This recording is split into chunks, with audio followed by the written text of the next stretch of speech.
Welcome everybody to 52 Living Ideas.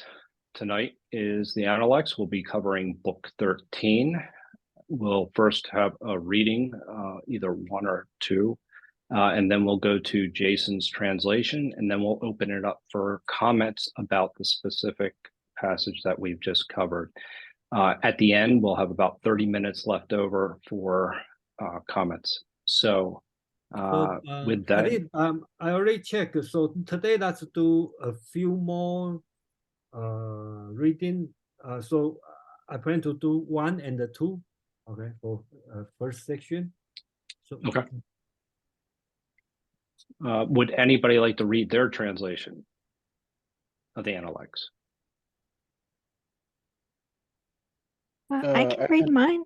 Oh. By all means. Thank you, Yola. Sure. This is 13.1. Yes, please. 1 and 2, please. 1 and 2. So 1 is, Zilu asked about the way of governing. The master said, take the lead and then put the people to work. Zilu asked him to elaborate. The master said, do not let up on your effort. And 2 is, Zhonggong, after being appointed as a steward in the Ji family, asked about the way of governing. The master said, the first thing is to assemble your staff and to assign them to the right positions. Try to overlook their minor shortcomings. Promote those of outstanding talent. How can I recognize those of outstanding talent in order to promote them? The master said, promote those you recognize to be outstanding. As for those that you miss, will other people let them slip by you? Thank you. Would anybody else like to read their translation?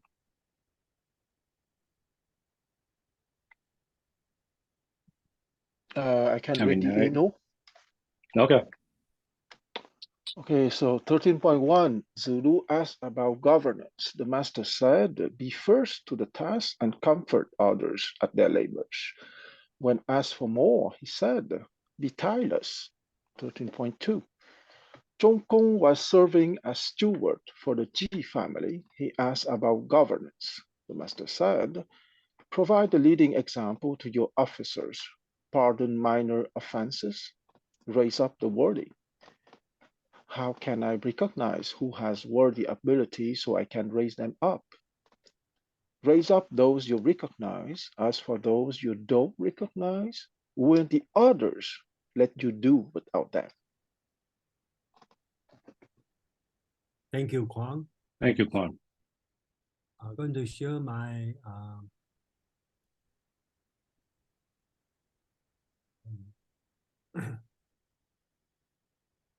okay, so book 13, the title is Zilu, and traditionally Analects use the first 2 Chinese words as the title of book. So this one is, the whole book is not about Zilu, the Confucius, one of Confucius' main disciples, but because it's a start from Zilu. So I want to read 1 and 2 together because these 2 are 2 different disciples ask the same question. So first, Zilu, just to remind everyone, he is probably 9 years younger than Confucius. He always accompanied with Confucius. So his relationship with Confucius is kind of like, brothers. So it's a little bit different. So later on today, you will read another dialogue about Zilu. Yes, 13.3, chapter 3 is another thing about Zilu. So Zilu asked about governance. The master said, lead the people and work hard for them. Zilu asked for more. The master said, don't be discouraged. Chapter 2, that's another disciple, Zhonggong, and you probably in other place called Lunyu. Okay. And Lunyu, if you can check on book 6, okay, book 6, yes, it talk about Yong Yong, okay, or Yong Ye, okay, because his name also Ran Yong, okay, and in book 6, Confucius said he can be in charge of office, so he is very good in management. So I will read this one as kind of a Confucius teaching of his idea of management. Another way is MBA program. So I think give some background because Confucius always think about the management and organization. You always have a hierarchical structure. They have the top, middle, and the bottom, all this kind of structure. And then the person on the higher position should be more virtuous and more capable. Okay, so Cai and the Neng, which we will translate as more worthy and capable. Okay, this person should be on the top. So that's Confucius' idea. Okay, so here, 仲公, okay, also Ran Yu or Ran Yong work for the Ji family as the chief minister and ask about governance. Same question, right? So the master said, first, provide an example for the office, then forgive people for minor mistakes, and then raise up worthy and capable people. Talk about 3 things, right? Since he is in charge as the chief minister, so he said, provide a good example for the officer. Then forgive people for minor mistake and raise up the worthy and the capable people. Then 仲公asks again, how can I know who are worthy and the capable people so I can raise them up?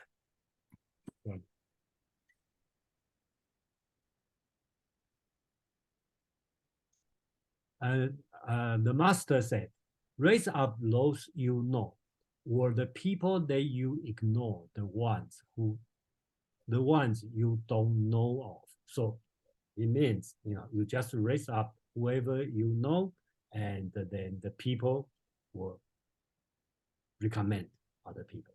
So that's it. Thank you. And Amon, please. Yeah, thank you. I like this translation. I feel like we're kind of getting into the meat of Confucius teachings. And here we're getting a management course. That's kind of what he's driving at. How do you manage well? Well, you be a good example and you elevate those with capability. It reminds me something of a phenomena that I encountered working at a hospital where floor nurses would often be promoted until they were managing a team of other nurses. And the mistake that you'd often see would be they're still trying to be a floor nurse and they're trying to tell floor nurses how to do their job as well by doing it the way they want to, or doing it the way they think it ought to be done, not realizing that the skills of managing people are different than the skills required to actually work in the job at a floor level. And this is true in any industry, but nursing in the hospital is where I saw it primarily. To be good at managing people means 2 things. 1, encouraging their strengths, promoting those who are capable of doing their job to do the job that they are hired for, and setting an example and forgiving quote unquote minor offenses, things that I wouldn't have done it that way, yes, but did the job get done? And so I feel like these 2 are Confucius wading into the realm of managerial training for students of his who are primed to be able to go and do that sort of work. Yeah, I don't know that there's much more to say about these 2 chapters than that. I'll hand it back over to you, Jason. Yeah, one thing I'd like to mention is in today's the society, or especially in the MBA program, we seem to believe the manager should have a different managerial skill, right? So other than the technique, but during the Confucius time, and then he did expect the person on a higher position should be more capable and should hold a higher virtue. Okay, so that's Confucius' idea, which is probably very different from today's.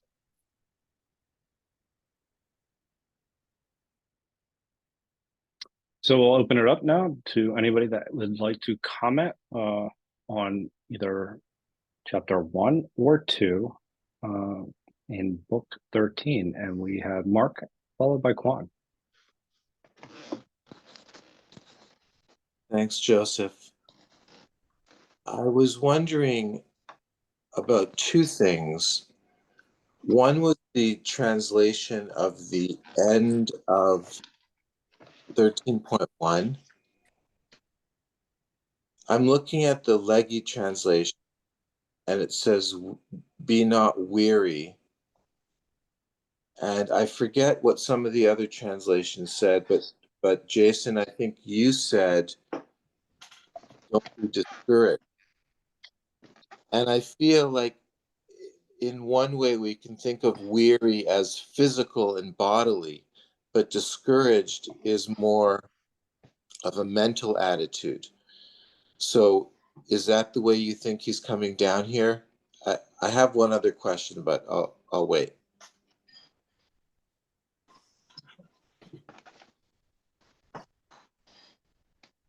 Yeah, So, yeah, I do struggle with this word, and the Chinese word called wu juan. Okay, juan means tile. Okay, in general, that's why I think Leggy translates as tireless. But juan, this word put together during that time, it also means you are worn out. You are this spirit. Okay, you have no spiritual on that. So in this case, put in the context, and I think Zilu is full of energy, and he's not the person like lazy butt. Okay, so then you will say, okay, cheer up. Okay, don't work tirelessly. And I don't think that's the case. That's why I decide to use the word discourage, because no tire in this case, in this situation, should mean discourage, or means no spirit, okay, not spiritual, something like that. Because a lot of frustration, when you are full energy to work something and nobody want to follow you, or nobody want to cooperate with you, sometimes you feel discouraged. And what's your second question? I know you always follow.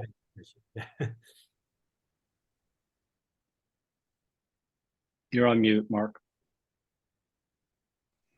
the idea of being an example, I think in your translation, you use the word example in both 13.1 and 13.2. And the Loud translation also uses example.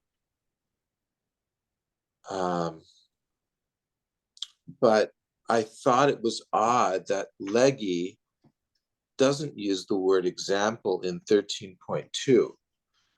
So I was hoping maybe you could say something about whatever character is contributing to that idea of being an example.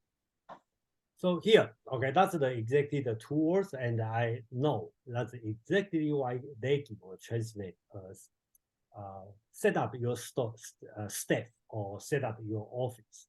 Okay, so that's the word 有司. Okay, 有司 means office, staff, this kind of meaning. But I don't think, okay, in the ancient time it's being used this way. That's being used in the modern time, or after to the 17th century, or at least at the 15th century in China. But I don't think during that time Because we all know Chinese culture, Chinese politics is very bureaucratic, but in the Confucius time, it's not at all.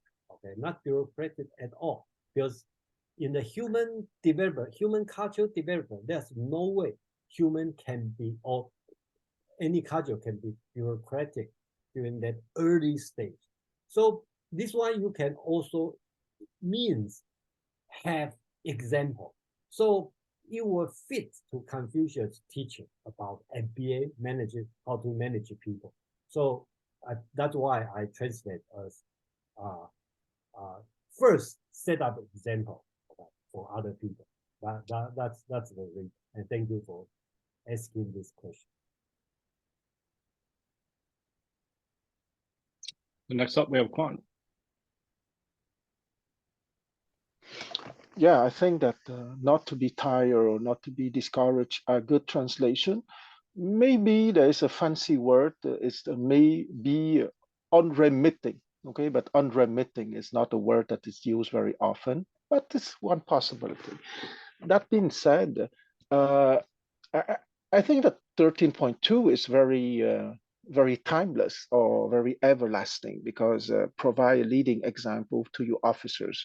I think it was excellent at the time of Confucius, but it's still excellent nowadays because most of the time when you're in high position in the management or in the army or any organization, most of the time what is asked to you is not to do some specific work, but be an example in general. And there's an excellent French marshal who, when asked to provide a definition of leadership, gave an outstanding answer. I would say it in French, and after I would try a translation because there's a play of word that cannot be translated. Okay, and it's Maréchal Lyoté.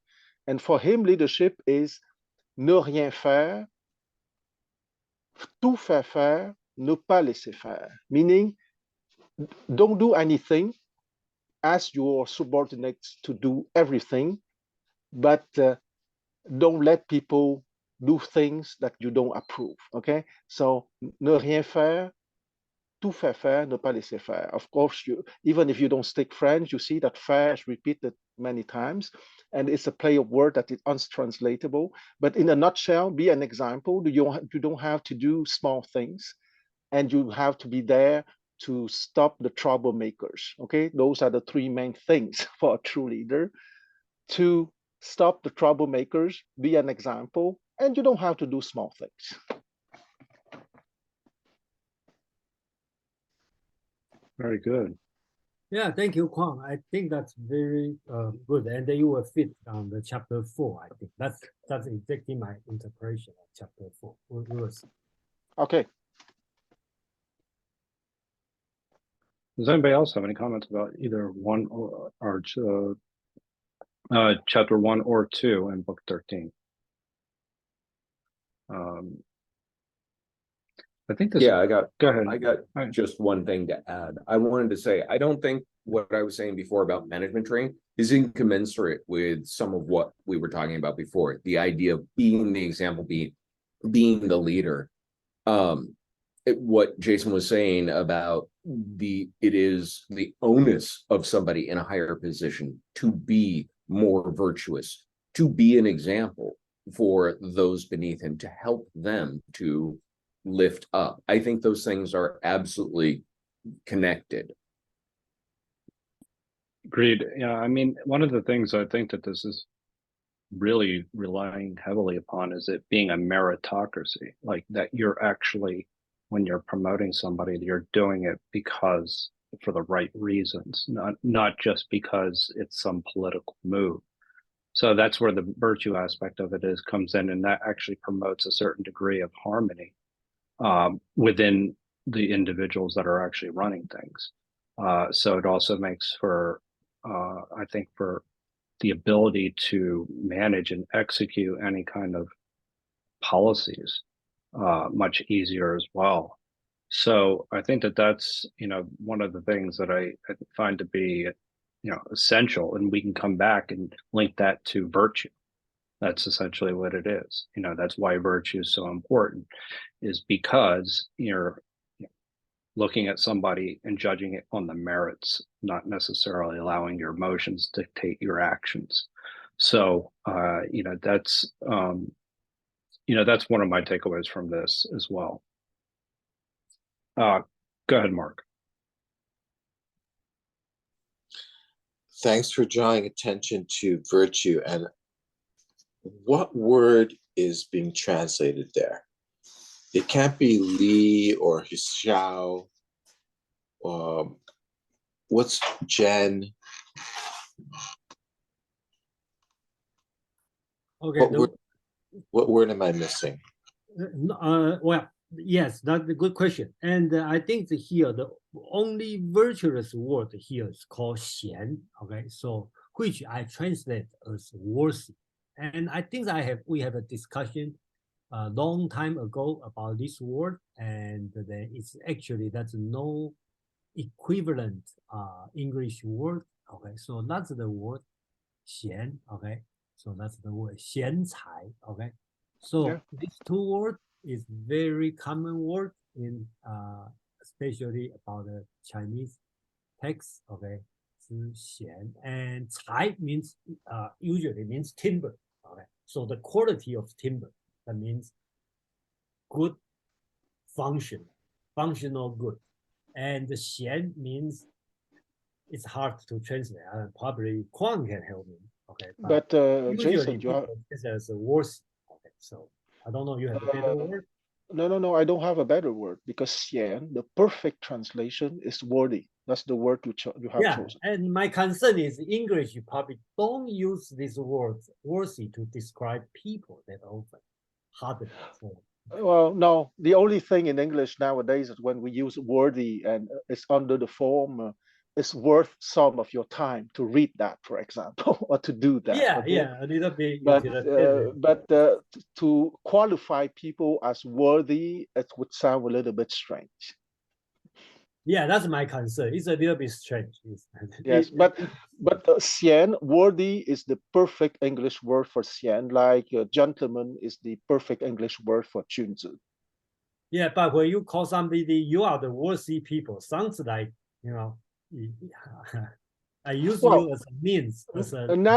Nowadays, if you want to call someone worthy, most of the time we would say he is qualified or he's a professional. Okay, because those are the more technical contemporary word for worthy. But I would say that to use qualify or professional to translate Confucius would be completely non-appropriate. Yeah, I agree. So, Allison, welcome. Hi. Yeah, I was thinking about a couple things in there. I think politicians sometimes, like we saw this in the pandemic, sometimes when everyone was asked to stay inside, and then certain politicians, and not just in America, but Europe, they were throwing parties and going out to eat and doing all the things that they themselves told everyone not to do. And then people became very angry at them for doing it because they weren't they weren't being a role model. They were the leader, but they weren't even following their own rules, really. And the really funny example was when there was, the shutdown in New Jersey, and like a government shutdown, and then Chris Christie went to the beach, and there was this meme of him on the beach, but people were angry, and that one they made, they laughed at it. But really, if you're in that role, that position of power, and you want people to behave a certain way, the best way to do it is by showing them how to do it and living up to it yourself. And then I think also the idea of raise people up, I really feel like people do better when you, err on the side of raising them up rather than putting them down. I don't know. I've noticed a lot, like as a teacher in classroom management, the teachers who have this idea of like, go in and be tough for the first 3 months and don't smile, they tend to have the worst behaved classes. Because if you, and you know, we always think if somebody thinks badly of us, we're going to give in to that because we're like, well, what's the point, you know? But if somebody thinks highly of us, we want to do well. We want to work harder to please them, you know, and also because they believe in us, so then we start to believe in ourselves. So just some thoughts I had about it. Very good. No, I think that that's a really important point, and actually hammers home the whole concept of, you know, why it's important to act in accordance with your words. You know, so if you're going to have something like a lockdown, that you ought to at least, you know, adhere to it like everyone else. So as a way of being an exemplar of sorts, so that it then, you know, kind of at least people can connect to that. Otherwise, you know, the opposite would be true. Go ahead, Amon.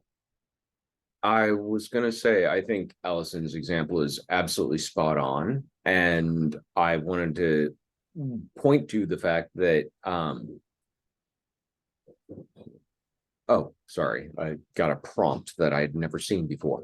I wanted to point to the example of Boris Johnson. It actually cost him his job. It took long after the event, but to go back to this idea of Shan, the people of England decided, and his party decided, he wasn't worthy of being a minister. And here is a good example of that idea of worth or worthiness, as we would contemporarily use it with something like qualified or capable or professional or virtuous.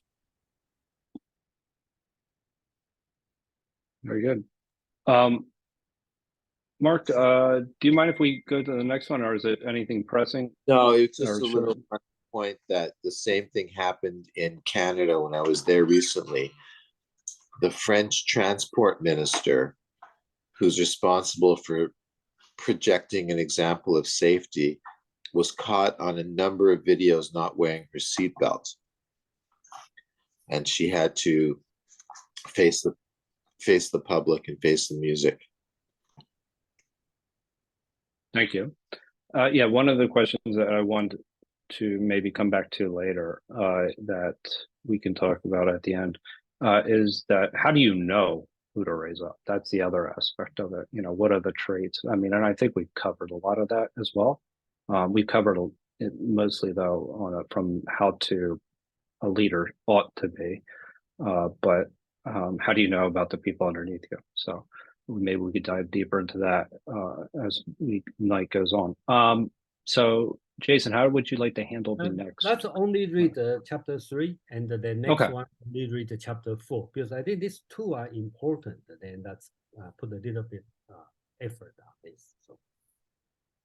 Very good. So would anybody like to read their translation? I'm sorry, I can't. They're chapter 3. I'm sorry, I'm still getting through being ill.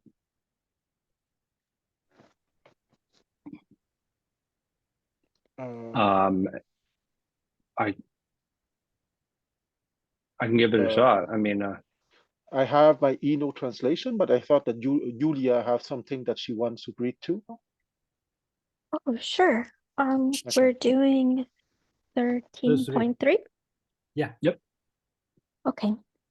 Zilu asked, if the ruler of Wei were to wait for you to take charge of his government, what would you do first? The master said, it would have to be rectifying names. Zilu said, are you really so out of touch? How does one rectify names?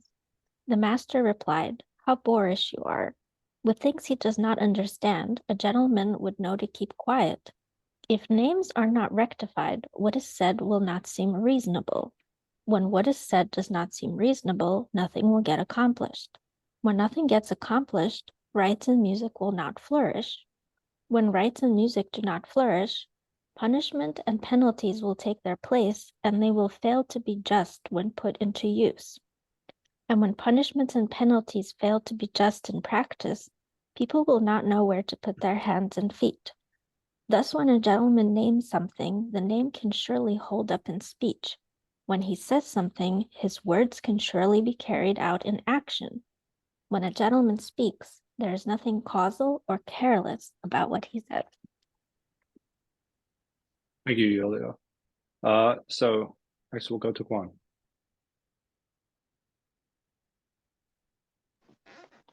Okay, 13.3.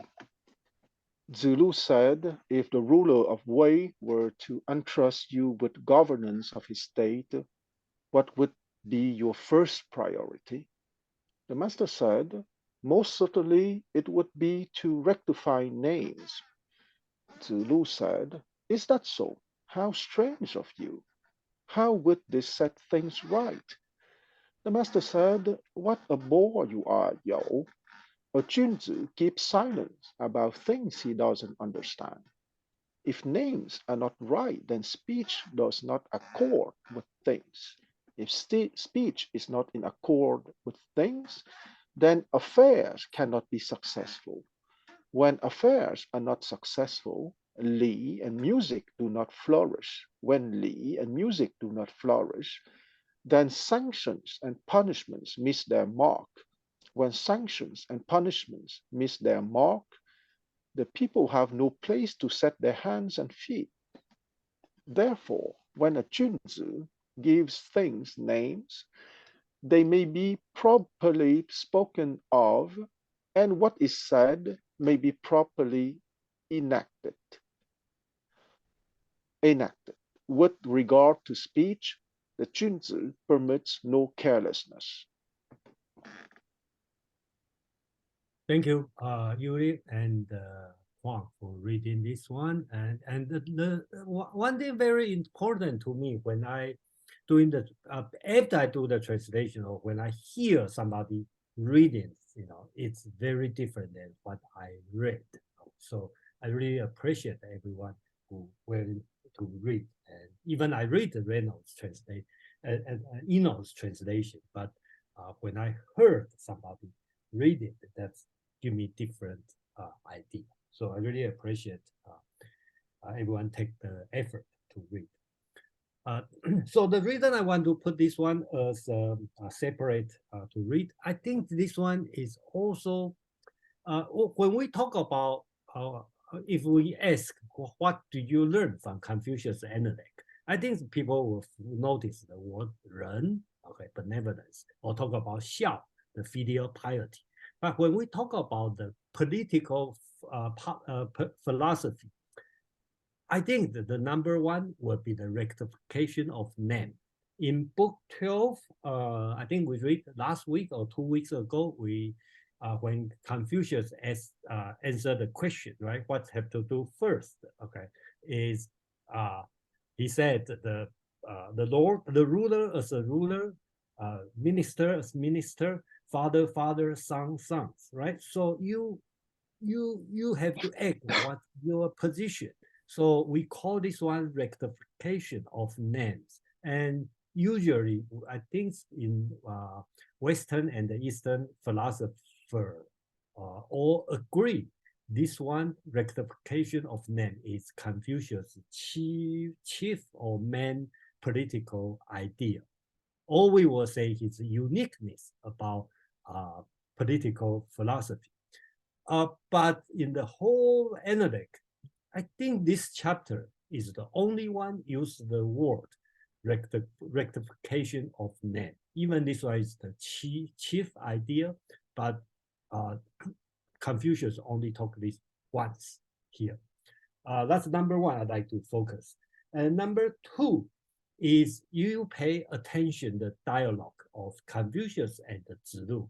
It's not like regular teacher student. It kind of criticize, each other. And I usually read is not a harsh criticize, is a little bit joking or this kind of conversation. That's the way I read it. So I really like the relationship between Confucius and the Zilu. That's number two I'd like to do it. Number three, I don't see any verses in Analects, Confucius will answer such a long word, okay? Give you all the reasons step by step. Usually you only say, what's the meaning of 人, also a lot of people, what the meaning of wisdom, knowing people, only like very short answer. And this one, Confucius give you step by step. If you don't do this, then do this. If you don't do this, you do this. It's very unusual. That's why some people may think this one is not original Analect, probably later time people added on, but it doesn't matter. But I think that's make it this verse, this chapter special. Another thing is the historical background when Confucius in the way, okay, state of way. If we remember, that's a long time ago, and I still remember Kwang recommend a movie, right, talking about that's a beautiful lady, 男子, okay, so they have some story on that. So that's during that time because the father, the ruler of Wei, actually his father is exiled, and his father coming back to claim, his throne, and that's the situation during the this dialogue or this conversation.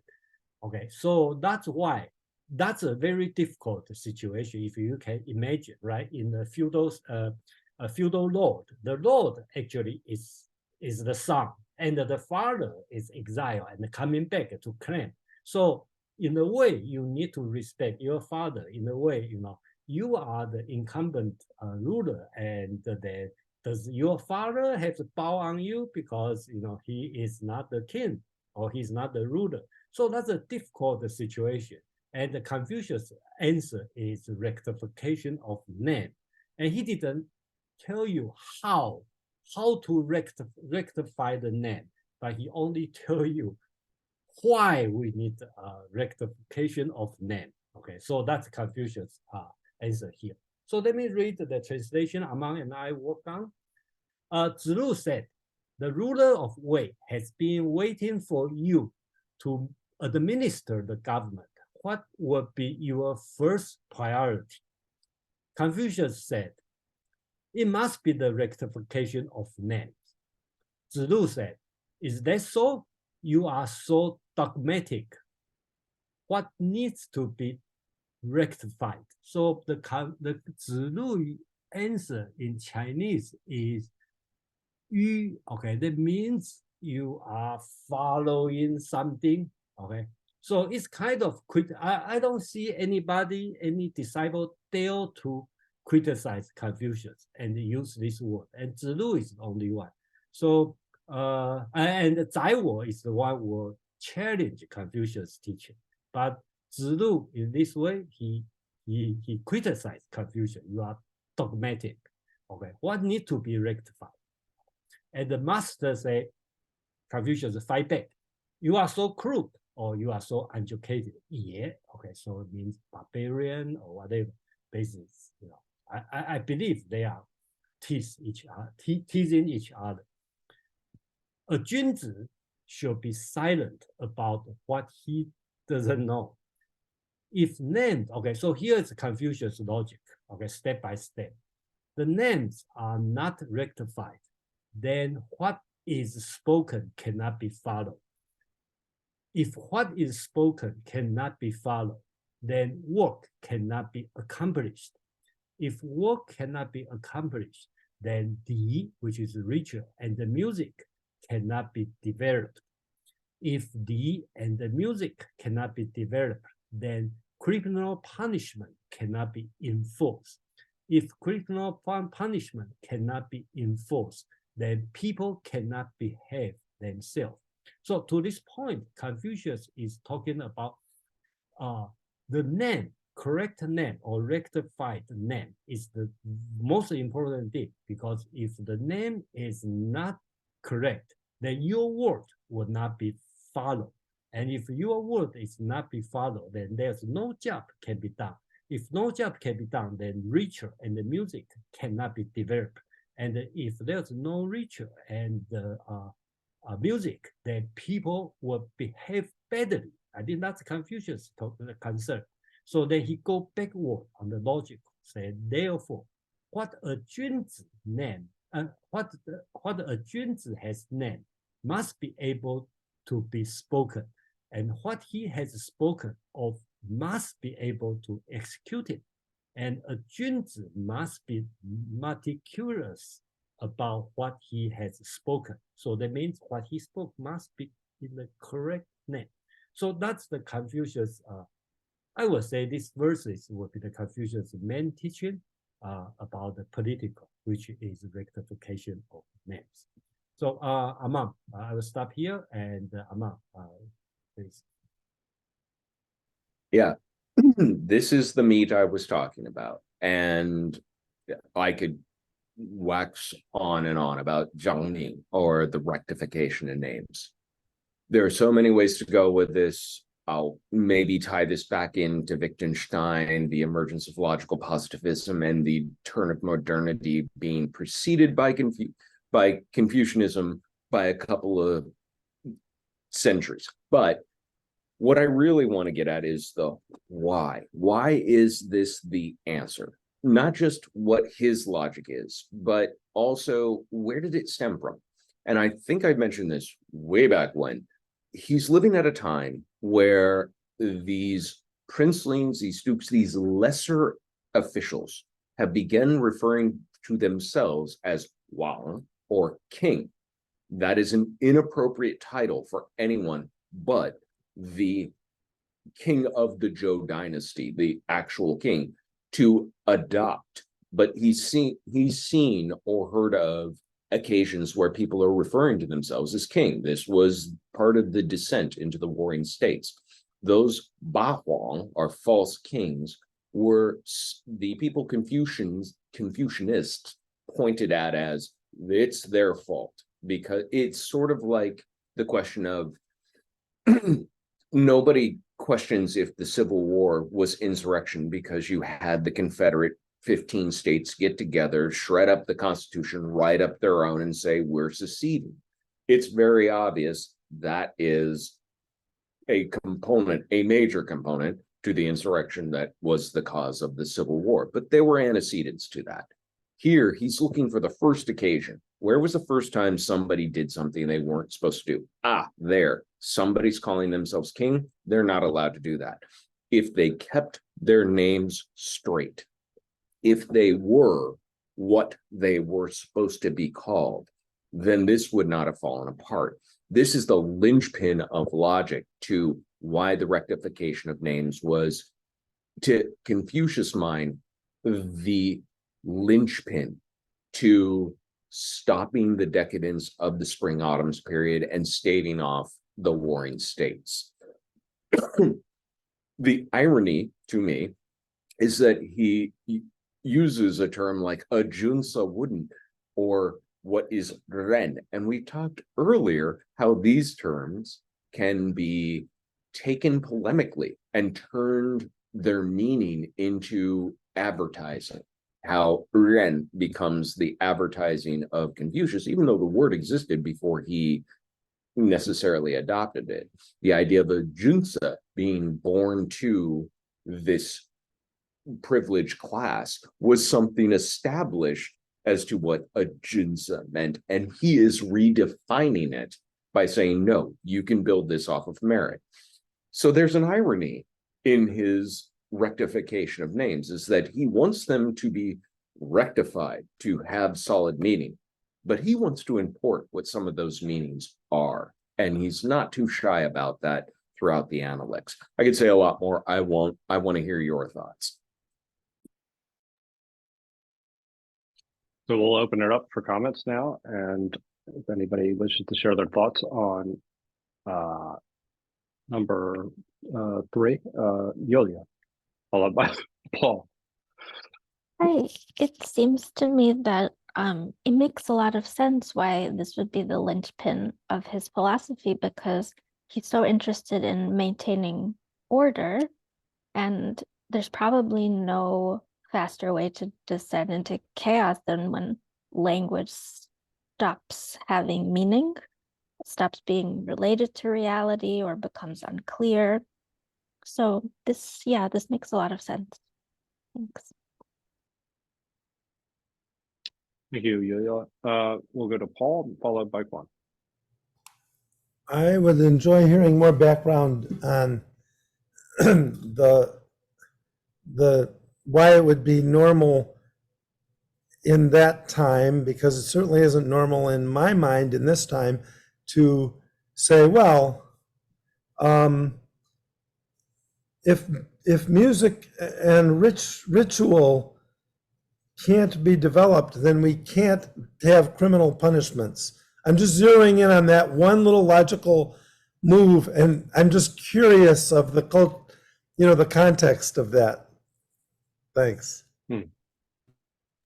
Let me respond to this excellent challenge. I put this way, right? That's logical. Doesn't make sense. Why music and the ritual and the related to punishment?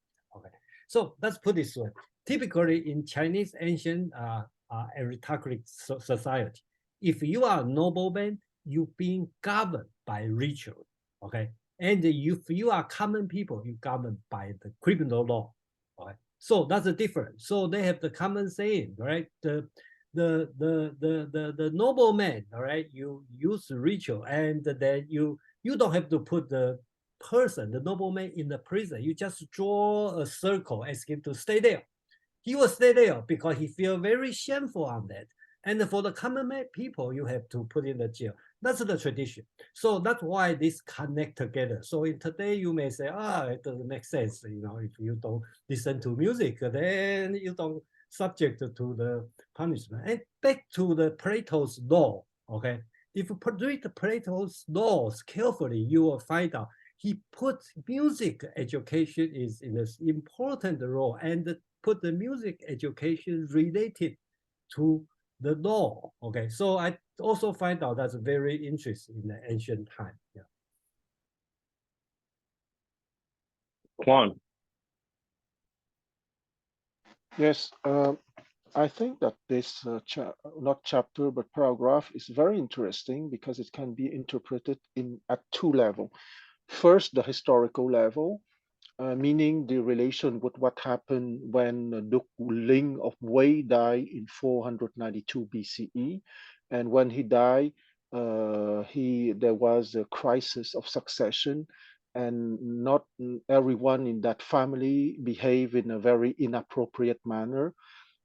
What is amusing that the princess Nanzu, who plotted a lot to put her son Prince Ying on the throne, her efforts was completely wasted because Prince Ying was the only clever man in all that story, because he refused the throne that his mother offered him.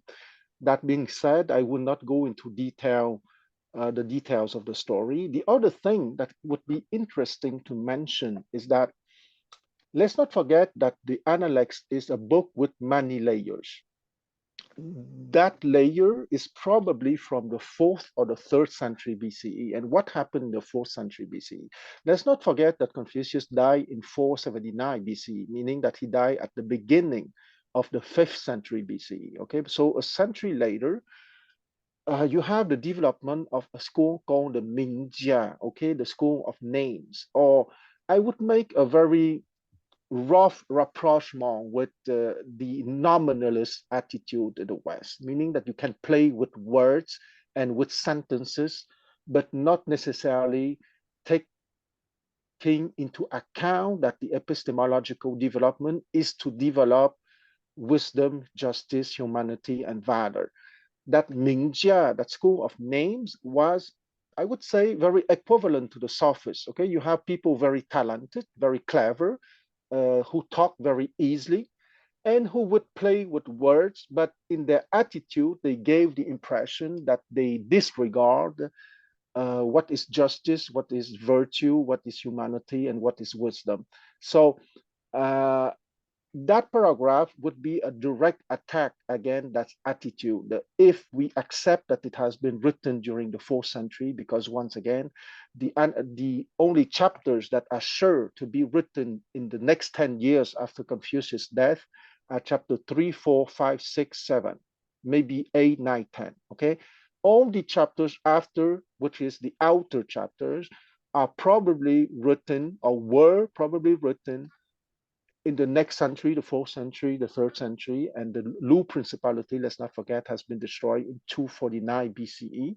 So it has been revised till the end of the Lu Principality. So if it has been truly written in the 4th century, using Confucius as a front, it would be a direct attack against the sophistic or sophistry of the Mingjia, the school of names.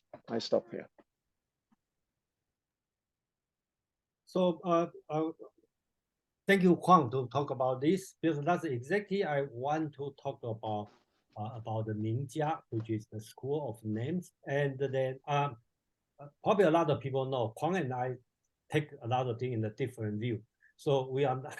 I just want to express a little bit different view on this one, because most of people, I have to say, the consensus, or I should not say consensus, but most of people agree with Huang. Talk about the Mingjia is the reject or sophist, but I would suggest take another view. Mingjia or the school of name probably is supporting Confucius' view, because after the death of Confucius, during the warring state, a lot of name has been incorrect. So the school of name, their purpose may not be just a sophist or the lip service. They probably want to rectify the name for the sake of name, because they are Confucian scholars. That's just, I have to say that's a minority, not most of people do, but they do have some scholars think this way. I agree on this side. Okay, so I just like to mention this one only. And another way to understand this one is to compare with Taoism. If you ever read the Tao Te Ching, the very first verses, right? The Tao can be spoken, it's not so-called unchanging Tao. The name can be named, it's not the unchanging name. So Taoism, not only Lao Tzu, also Zhuangzi, the later time, they all reject the name. They see name as a title. They say that doesn't make any sense. So we should get rid of name.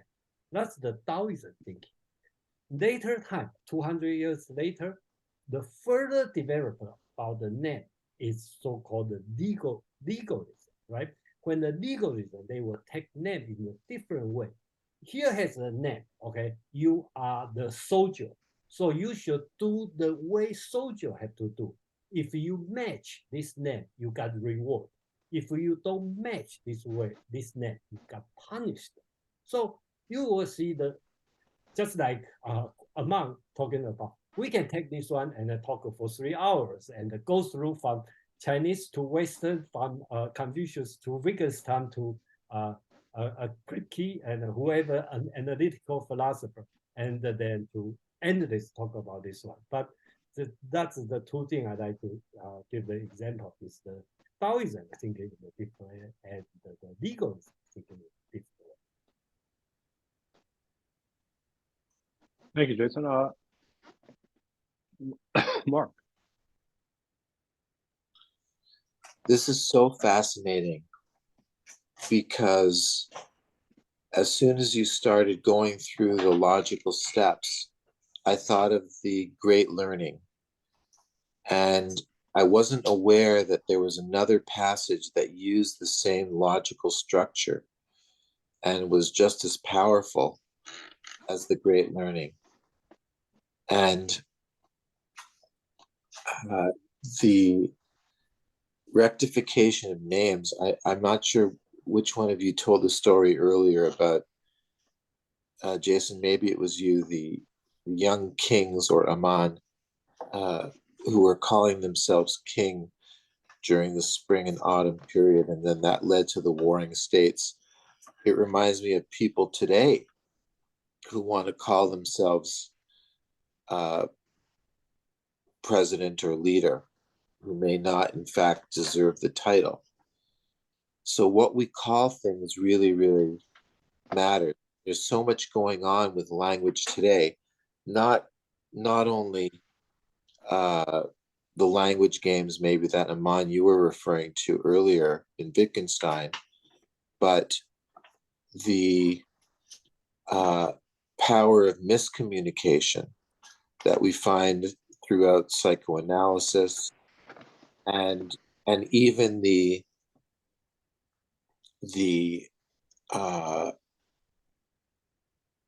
tendency to try to rename things. I don't know if that's becoming too woke, but the idea of the appropriation of names is still with us. And I think it's just unbelievable how insightful this is here. Thank you. And I guess my question about it, or at least one of them, would be if there's a discontinuity with what you were saying about the Tao Te Ching, where the name is, I don't know if denigrated is the right word, but not necessarily connected with the reality. Whereas here, I know you didn't use this in your translation, Jason, in the second of the logical steps. If the names are not correct, language is not in accordance with the truth of things. This is leggy. And I think you took it down a notch by saying something like, you won't be able to do things. So communication won't be possible. And that's something, well, just to focus the question on the relationship between names and reality here, whereas the possible lack of that connection as much in the Taoist. Yeah, I think that this is, maybe we'll come back to this. The idea of roles is an important aspect of this, as well as in chapter 11 we covered the idea of rhetoric, and so I think we could come back to that as well. So, but we have a number of hands up, and we want to keep moving here. So everybody, if they can keep their comments to a couple minutes, that would be great. Oscar, David, Allison, and Quan. Yes, good evening, everyone. Yeah, this passage is fascinating, but what I'm understanding is the rectification of names is is basically to call out those in the political class, because these are the people that put forth in this example would be the laws, right? So if they break a law and they're not corrected, then the people won't follow the law. So that's basically what I'm getting. Names is basically those in some type of political power, I would say. Yeah, that's all I have. Thank you. Something I want to maybe go back to at some point as well is that punishments would not be, what does it say? That punishments will not be properly awarded. And I think that that's actually interesting to talk about a little bit as to why that would be. David. Yeah, I think, as has been pointed out, there are different ways to read what this section is giving us, but it's a pointer to this problem more than a solution to the problem. I don't see, in fact, how it leads us towards a solution. It's saying there's some integrity that could be possible, and then it's telling us what's wrong.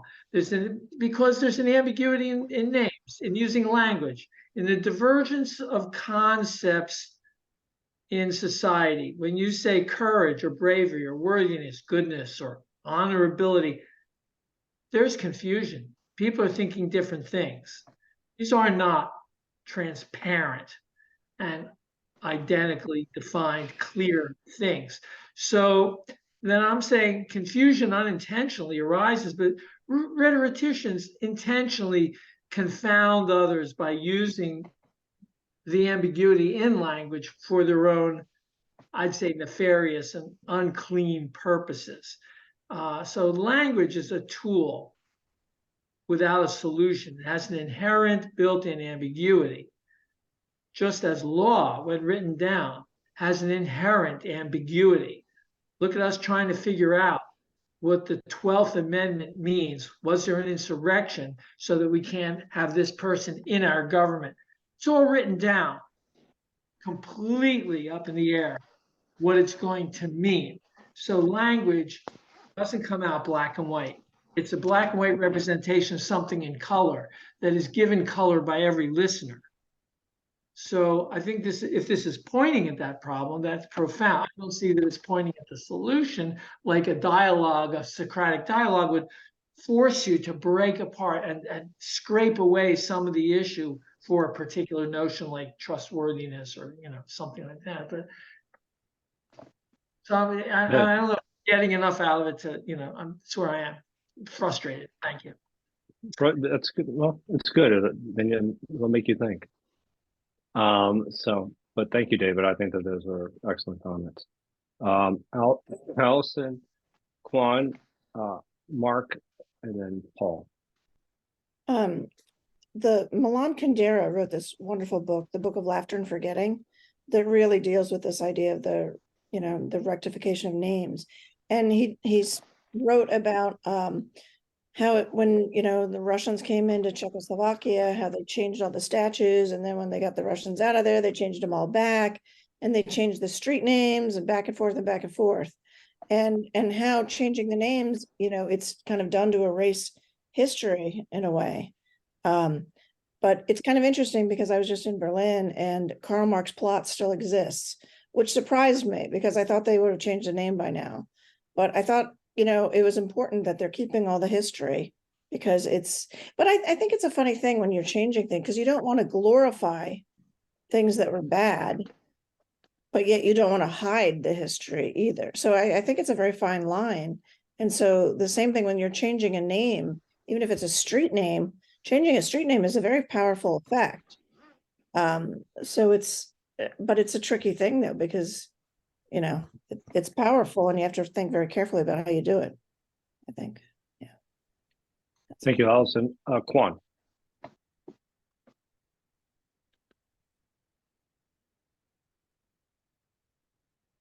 Sorry for the delay. I would say that the philosophical question concerns the alignment of words and reality. And let's not forget that Confucianism is very top down. Okay, so I just want to read again the last paragraph. Therefore, when a Chunzi gives things names, they may be properly spoken of, and what is said may be properly enacted. With regard to speech, the Chunzi permits no carelessness. Okay, so the last paragraph supposes that the person that is given the framework of words is already a gentleman, but in the epistemological journey, meaning of a gentleman and not of hereditary nobility. That's for sure that at the time of Confucius, that the person can be both an advanced and epistemologically advanced person and a person born into the hereditary nobility. And it happens very often that is the case. But it's the pretensions of the Confucian class or of this Confucian school that the Chunzi has to be the guardians of the matching between the words and the reality. It's their role in that sense. A little bit like in the Republic that Plato would ask what is justice and what is under what is justice is who are the guardians. And here you have the pretensions of the Confucianist school to be the teachers of the guardians. And I stop here. Thank you, Quan. Mark, then Paul. I just wanted to mention that I think there is a bit of a solution being given here, that names matter, that the words we use matter. And that's a message that some people have been trying to get out these days in order to cut through the morass And so here he's saying you have to call something what it is. Don't start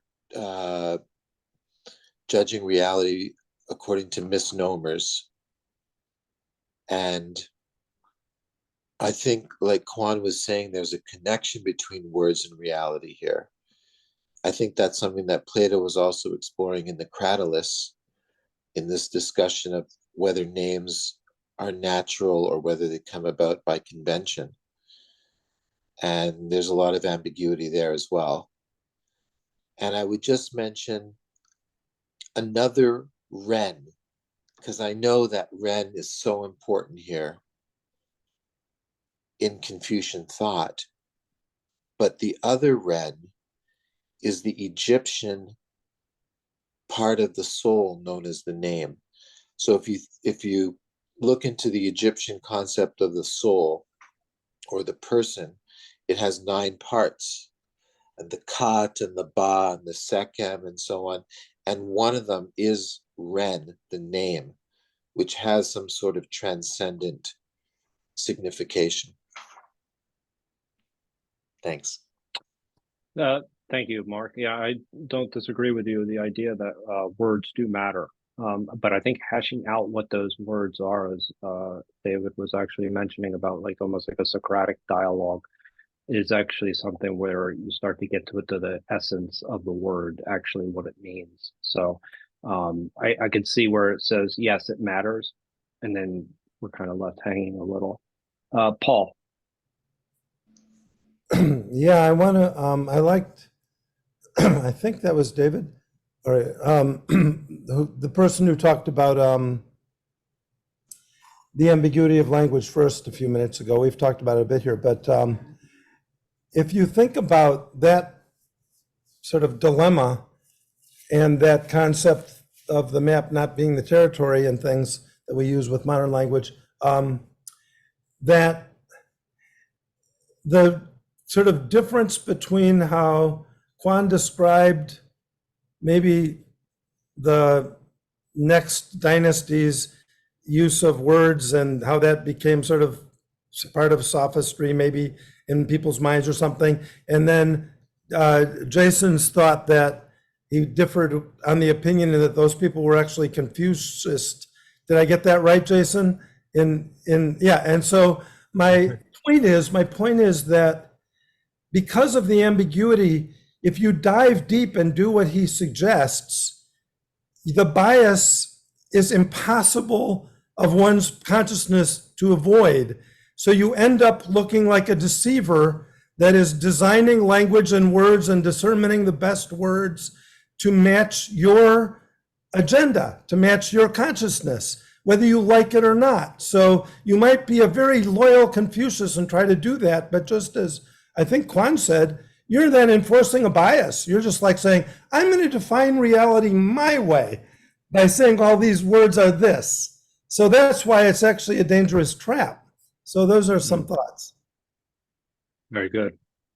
Thank you, Paul. Yeah, I believe. Okay, I believe the bad name from the school of name. Okay, usually from the 2,000 years of Confucius scholar, they dislike them. That's why they give them a bad name. I think they all. Let's put it this way. I just try to summarize, make it very simple. Okay, the name for dummies. Okay, if you talk about what is name, right? For the legalism, the name is the law. And for the Confucians, the name, it means the title, king, okay, minister, father, son. And for the Taoism, name means nothing because it doesn't exist. And for the school of name, the name actually is language. So you have to use the language. Then again, you say they are Confucius or not. That means what's your intention, which we don't know. So. Yeah. I don't know if I can take 30 seconds. Go right ahead. Okay. Because when the Taoists said that the names don't mean anything, I think that there is a commonality between the epistemological development as proposed by the Taoists and the Confucianists, okay?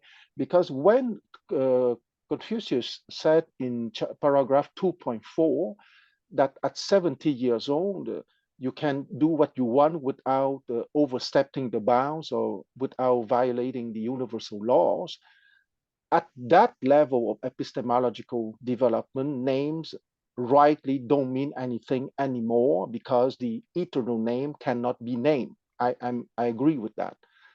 But if you're not at that stage, you better have the right names. Fair enough. So with that, we will move on to number 4. Yeah, let's move on. Anybody? Number 4. Another Yeah, please. interesting dialogue. Yeah. So in the interest of time here, Yulia, would you mind reading your version? Oh, sure. Thank you. So we are on, oh my gosh. Who translated yours? Chapter 4, 13.4. 13.4. I'm going to find that out for you and put that in the chat. Okay. But for now, 13.4, Fan Chi wanted to learn from his teacher how to grow grain crops. The master said an old farmer would be a better person to ask. He wanted to learn how to grow vegetables. The master said an old gardener would be a better person to ask. After Fan Chi had left, the master said, "What a simple-minded person Fan Chi is. If those above love the rights, then none of the common people would dare to be disrespectful. If those above love rightness, then none of the common people will dare to be disobedient. If those above love trustworthiness, then none of the common people will dare not to be forthcoming about the truth of things. When the governing principle of a place is like this, then people will flock to it from all directions with their babies strapped to their backs. What need is there to learn about growing grain crops?" Very interesting translation. Quan.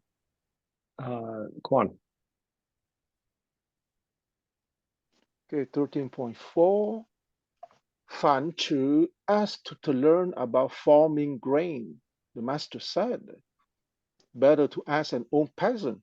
He asked about raising vegetables. Better to ask an old gardener. When Fan Chi left, the master said, "What a small man Fan Chu is." If a ruler loved Li, none among the people would dare be inattentive. If a ruler loved right, none would dare be unsubmissive. If a ruler loved trustworthiness, none would dare be insincere. The people of the 4 quarters would come to him with their children strapped on their backs. Why ask about farming?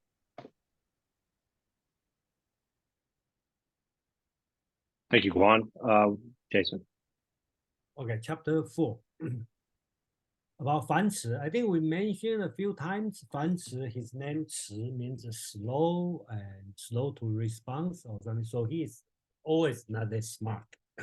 So right now he did a very interesting, I think, he want to learn how to grow grains. He want to do how to grow vegetables. So the big question is why? Why he want to ask this question, right? Fan Chi requested to learn how to grow grains. The master said, "An experienced farmer is better to ask than me." As we okay. He requests to learn how to grow vegetables. Master said, "An experienced gardener is better to ask than me."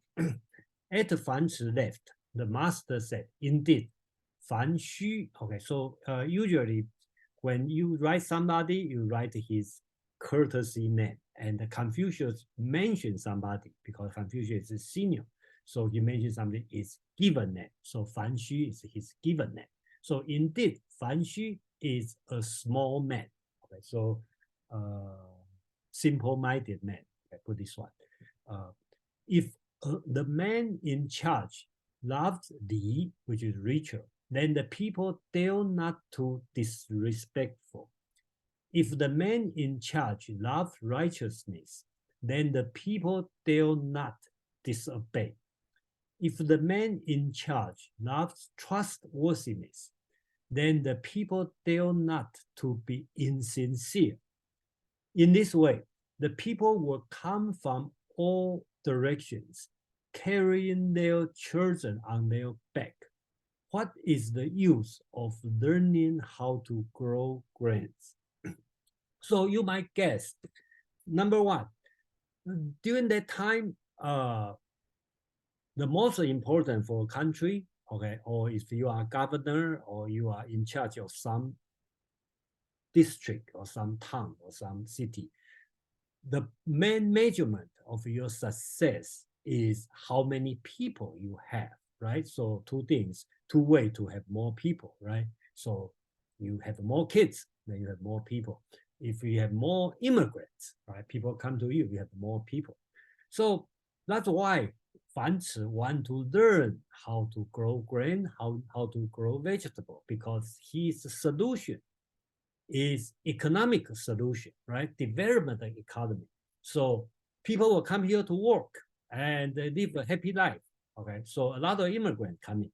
So that's his solution. So he want to ask Confucius, okay, how to grow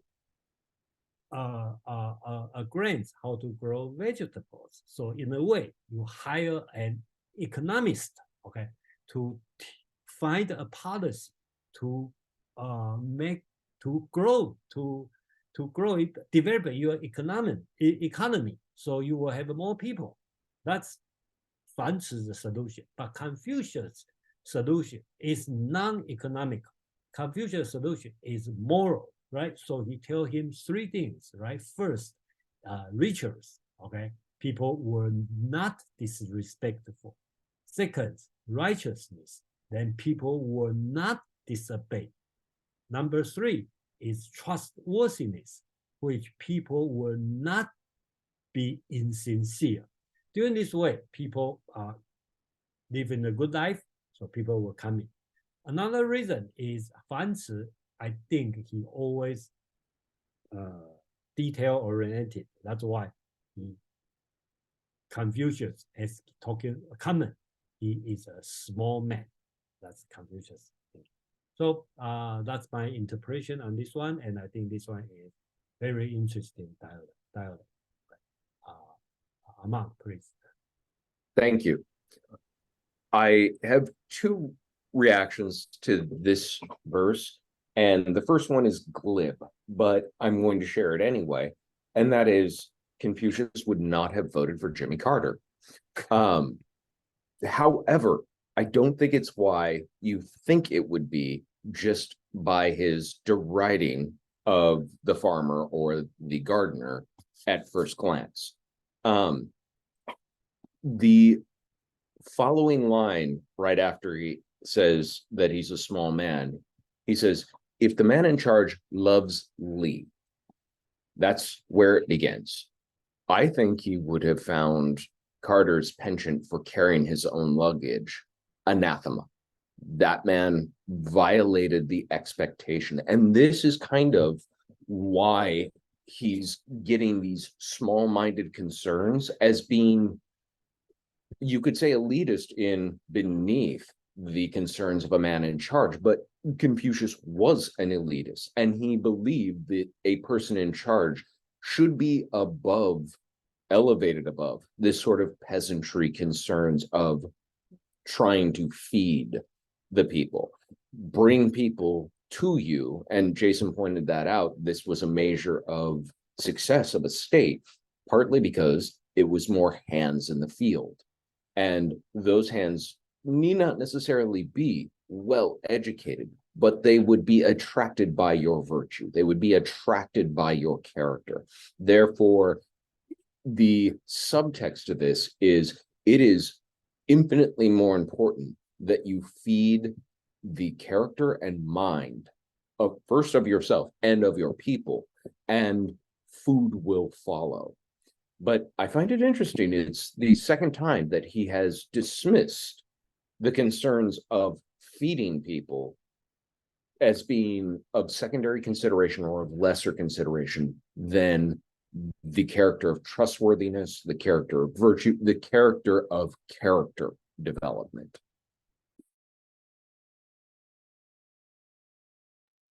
Thank you, Amon. Now we'll open it up for comments. I think that this is actually a really interesting passage, and I'm eager to hear what everybody else has to say. So Quan, followed by Oscar. Yes, because this paragraph is very interesting because it's at the center of the mythology of the Chinese ruling class for the last 3,000 years, okay? Well, not 3,000 years, Confucius is only 26 centuries ago. So for the last, well, I can say 3,000 years because after all, Confucius is inherited the legacy of the Zhou dynasty. So what I mean by the mythology of the Chinese ruling class for the last 3,000 years is that you don't take care of the small things, okay, if you're part of the ruling class. The word "de" often is translated by virtue, but one word is missing in the translation, okay? Because "de" truly means charismatic virtue, okay? So you have the virtue part, meaning you have wisdom, humanity, valor, and justice, but that core virtue at the base also has a charismatic dimension, okay? And that is there, the mythology of the Chinese ruling class. If that you have virtue, you wouldn't attract the xian, okay? What we talked half an hour ago, if we can translate xian by worthy. Worthy in the sense of qualified, of capable, of professionals, okay? So you have a hierarchy. You have the charismatic virtuous prince or sovereign, attracting the capable people, the xian, and those capable people would manage stuff, and they would manage the technicians under them, like the gardeners or the peasants, okay? And the ruling class doesn't have to take care of those small things, okay? That is the mythology of the Chinese ruling class, because if you have charismatic virtue, you don't have to take care of those small things. And I would like to mention one practical example. During the Song dynasty, during the 11th century AD, there was a polymath named Sheng Kuo, Shenkuo. And he mentioned the guy who invented the movable printing, the movable print object, okay? So that movable printing object has been invented by a guy who was not in the upper class, and his name was Pisheng. And if that Sheng Kuo did not manage to mention Pisheng being the inventor of the movable type, he would have been forgotten completely for history. So, but that guy made a major invention for the history of China and for the history of mankind. And that guy, Pisheng, was born in 990 and he died in 1051. And the two lived at almost the same time. So I want to mention the mythology of the Chinese ruling class, but I also want to mention that sometimes within that class, there are people endowed with common sense that are capable to acknowledge the achievement of someone not part of that ruling class. I finish here. Thank you for that, Quan. Oscar. Yes. So what I'm getting from this passage is the ruling class will be the grain, and the vegetables will be the citizens. So when the master said that he is a small man, again, what Amon said about worrying about the citizen, what the master is saying, it should be more important to. What's more important is the leader. Because a proper leader, with a proper leader, everything will follow through. But with an improper leader, everything will fall apart. So you can have the perfect citizen, but if you don't have the perfect leader, then it doesn't really matter. The importance is the leader, not the follower. That's it. That's a great observation. I think that yeah. Go ahead, Quan. If I may, Oscar, Please. you understood perfectly the core of the mythology of the Chinese ruling class. Yeah, I think that this is a very interesting thing. I won't go on too long, but as far as the importance of trust when it comes to actually even producing goods. It's actually the trust that you have in your leadership or whatever your currency or whatever it may be. It allows you to actually function in the first place. So the ability to trust your leadership, but also as to why virtuous behavior is actually important, not only to for harmony, but that harmony also includes economic harmony. So I think that's where I think it's how trust actually is important, like in a function, its function in an economy, and how that is a virtuous thing is really kind of important. It has been studied. There was an example of somebody going to a foreign country where they had 3 different people to purchase a pen. They had to go through 3 different people. Like one, they had to pick a person where they would, pick the pen, then he would write it on the piece of paper, give it to the second person who would take it out, and then they'd give it to the third person who would then charge. And the reason why is because the store owner didn't trust anybody in there. So he had this elaborate way of actually doing business. It's dysfunctional. So like this idea that you have something that can actually, why virtue would be so important above these other skills, I think is interesting. So I think we can continue on the 5, 6, and 7, and then we call for today. Cool. That's a good progress because after that, we have another short paragraph next week we can do.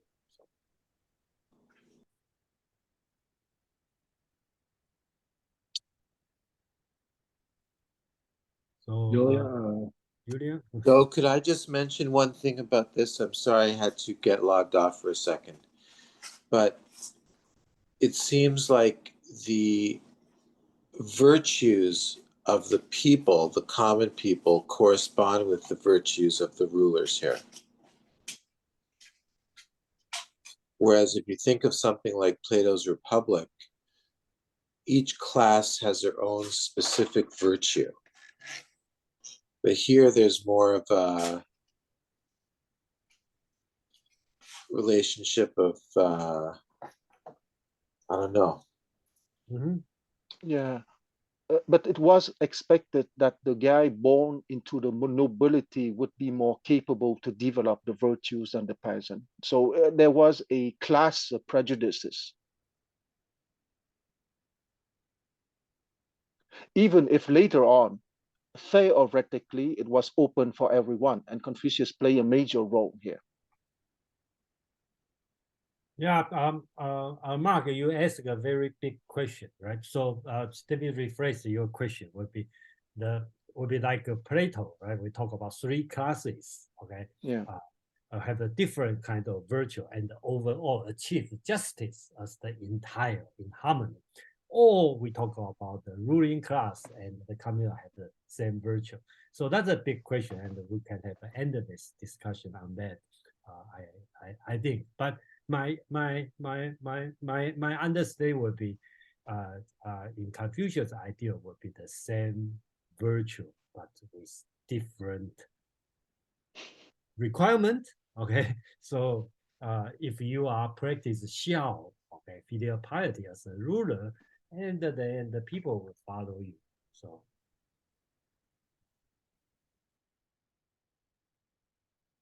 Good, David.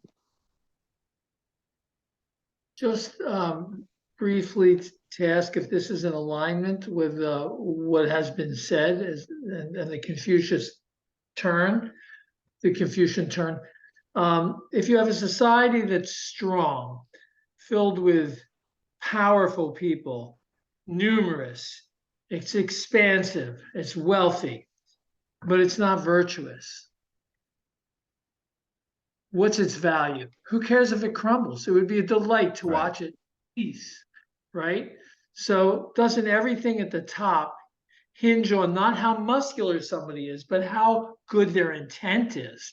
So how virtuously they can align themselves. Is that what this is saying? Piddly stuff compared to the virtues. I'm gonna just say It's- yes. And it's consistent with, I forget the student that was actually, who was working for somebody who had a lot. And he said, why are you working for this family when they have so much and everybody else has so little? So this element of, yes, it's not just about producing or, having a productive economy. It's about some form of justice. Yeah, that sounds like it might be the Statler family, that pharmaceutical family. It would apply in so many cases. Right. So we'll go to five, 6, and 5, 6, and 7. 5, That's 6, and 7? Okay. Yes. Yes, All right. please. So 13.5. The master said, a person may be able to recite the 300 poems, but if he is unable to put this knowledge to full use when he is given a political assignment, or if he is unable to hold his own in a diplomatic exchange when he is sent abroad on a mission, no matter how many poems he has learned, what good will it do? 13.6. The master said, if he himself is upright, he does not have to give orders, and things will get done. If he himself is not upright, even though he gives orders, they will not be obeyed. 13.7. The master said, the political institutions of Lu and Wei are like brothers. Okay. 13.5. The master said, if a man can recite from memory the 300 odes of the poetry, but when you entrust him with governance, he is unable to express his meaning, or when you send him to the four quarters on diplomatic missions, he is unable to make replies on his own initiative, though he may have learned much, of what use is he? 13.6. The master said, if he is upright in his person, he will perform without orders. If he is not upright in his person, though you give him orders, he will not carry them out. 13.7. The master said, the governments of the states of Lu and Wei are like older and younger brothers. Sounds like a criticism of our current system. Okay, so let's put so here's the 3 short verses. Okay, so the first, chapter 5, master said, if a man can recite the 300 poems from the book of old, whenever we talk about 300 poems, that means the ancient book, the book of old. Okay, but he cannot express their meaning in governmental administration, or he cannot reply to points in diplomatic mission. Then even though he learned a lot, what is the use of his learning? So that's my personal feeling about the Confucius teaching in general.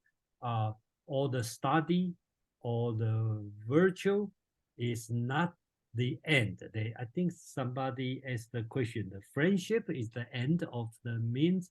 I always find out Confucius have the perfect idea, highest point there.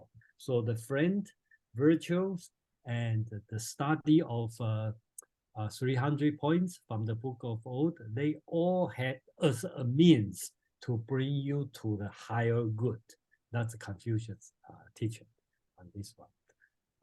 Chapter 6, the master said, if one's self is rectified without issuing an order, work can be done. If oneself is not rectified, even after issuing an order, work cannot be done. So as I'm debating what's the right word to translate as this word, 正, okay, and usually translate as upright, like Eno and other scholar all translate as upright, but I kind of feel this one should be more action than just a virtue. That's my feeling, but I'm not 100% convinced. So I would be appreciate it. Anybody have any comment or suggestion here? But this chapter basically talk about the Confucius way of management, right? So if you make yourself virtuous, you set up yourself as an example. You even don't have to issuing an order. The work can be done because you see you are doing something, people will follow. And that's why could be Fan Ci is thinking about, he probably think I'm doing the growing the vegetable, but people will follow in the growing vegetable. If I work as a carpenter, people will follow me working as a carpenter. But I think the Confucius is talking about is the virtue, not the technique. Okay, so that's why in the Confucianism, being a virtuous leader is probably the most important thing. Chapter 7, and we will end here. Master said the politics of Lu and Wei were brothers. So they are talking about 500 years ago during the Duke Zhou, okay, the Duke Zhou, Zhou Gong, who is Confucius' role model, let's put it right. All of Confucius' effort, he want to restore the social order to 500 years ago, which is Duke Zhou. And then Duke Zhou's first son was the founder of state of Lu, which is Confucius' state, and which always preserve the ritual of original ritual from Duke Zhou. And Wei is another state. The founder was the younger brother of Duke Zhou. Okay, so that's Wei. And unfortunately, during this time, Confucius' time, is not always follow the rituals of the ancient time.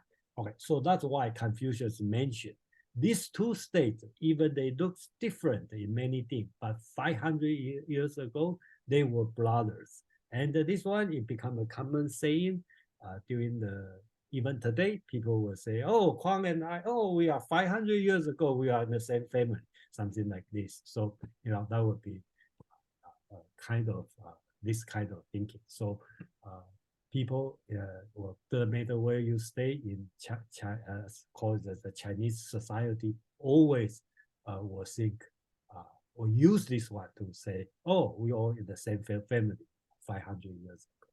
So I'll stop here, and Amon, you have a final. Thank you. And since we're going to open it up, I'm going to take advantage, but I will try to be as terse as I can be.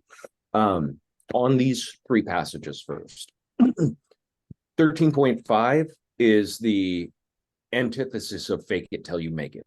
You don't get to fake it in Confucianism. If you're faking it, you haven't made it. Full stop. 13.6, once again, rectification. But here, rectification of self is tantamount to proper character, like the rectification of names is tantamount to restoring society's order. And 13.7, the kingdoms of, or the polities of Lu and Wei as brothers. This is actually a little glimpse of extension of the concept of Ren, taken to a macro level. Ren is all about the intercourse between people and how that is the interaction that it takes to rectify somebody, to better themselves. What's being pointed out here is that these two kingdoms, which were not necessarily friendly in Confucius' time, once upon a time had a relationship that bettered them both back in 500 years ago, the dawn of the Zhou dynasty, Confucius' golden age. And so it is Ren upscaled to the polity level, or the level of kingdoms. Okay, taking this far and abroad. Oh, I got a question here. The fake it until you make it is an axiom that is often said about people with imposter syndrome. If you feel like you're qualified, if you've been hired to do a job, you're qualified to do it, but you're starting off doing it and you don't feel like you really belong there.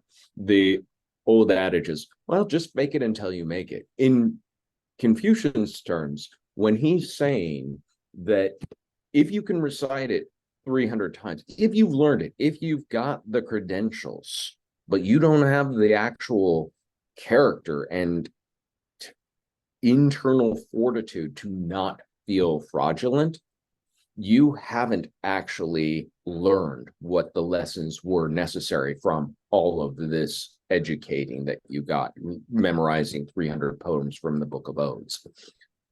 If you learned it and took it to heart and allowed it to transform your character, you should never be at a loss for how to respond in diplomatic missions or how to understand the proper course for governance. That should spontaneously erupt from you. Okay, I got so much to say, and I'm going to try and really zero it down. I want to go back to the rectification of names, but only briefly. Paul asked the question about music and how that tied in. Music is advertising. Advertising is the instrumentation by which you build a society. We think of music, go back to your grandparents or great grandparents and try and appreciate that the only music they ever heard was live performed. Eliminate everything from your own personal music library that you ever heard that wasn't directly performed by a person. That's as much music as existed in the world pre 3 generations ago. And because of that, it was poignant and it had profound effects on people's psyche and their behaviors, as much as singing our A, B, C, D, E now shapes our English language and other little tiny examples of music. So music as the fundamental of orchestrating a society is not just a turn of metaphor or turn of phrase. It was a real utilitarian tool. Yulia mentioned something about the ambiguity of language and how it would drift and how it was really important to hold down that drift. This is something that linguists are very interested in and ties very strongly to the root scholarly class of China. It's been demonstrated that in all probability, pre-literate languages spoken within groups will drift to unrecognizable dialects within 4 generations. In other words, if I was growing up in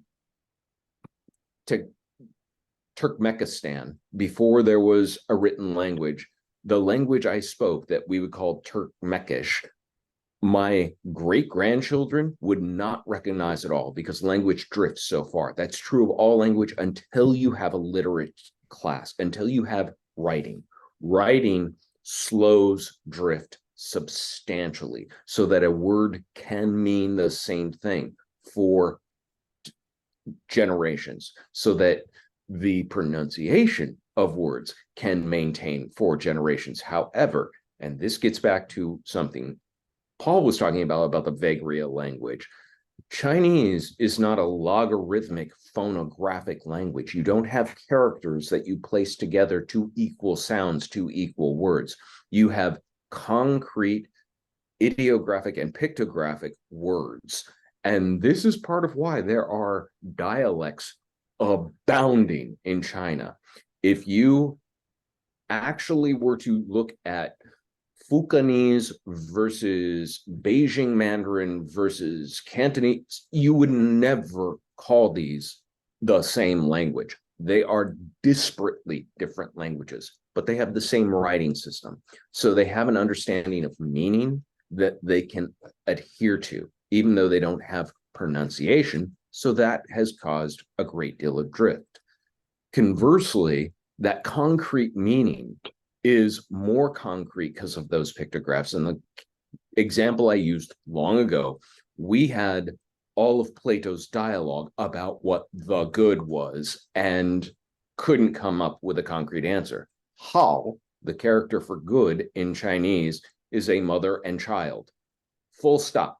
There's no ambiguity. There's no vagary. That's what equals good. So the concrete concepts are much more attached, and you don't have the propensity for language meaning corruption as readily as you do in something like the English language. Lastly, this idea of that leader needing to be rectified and what they will do. I've long said that the true function of a president in the US is to inflict their psyche upon a nation, because I've watched how one administration to the next, to the next, to the next, the entire zeitgeist seems to shift into a reflection of that leader's sort of inner psyche within certain levels and certain degrees. I think what Confucius tapped on and was really, really animate about was that that's your job. That is the main thing you will actually do, is by your character, it will trickle down and the people will act accordingly. And I think that theme repeats again and again and again. And how do we have two Jasons? That's really freaky. I digress. Those were the thoughts that I could not let escape. I could talk about rectification in names, its relation to Taoism, and 101 other things about this period in time, but I want to give you guys time to talk freely, because this is some really interesting stuff that we're getting to in the Analects. I thank you all. I'll listen quietly. Thank you, Amon. And the reason I the two Jason, because the other one to listen, because I have to leave in 1 minute. So anyway, thank you very much. Thank you, Amon. Thank you, Joe, to host it. Thank you, everyone, to give suggestion and ask questions. So I hope see you next Tuesday at the same time, and we will continue on book 13. We plan to I think we can finish in 2 more sections. I think we can finish. Even with I think we can finish 13 by now. Yeah, we can finish the 13. Yeah, we all control it very well. So thank you.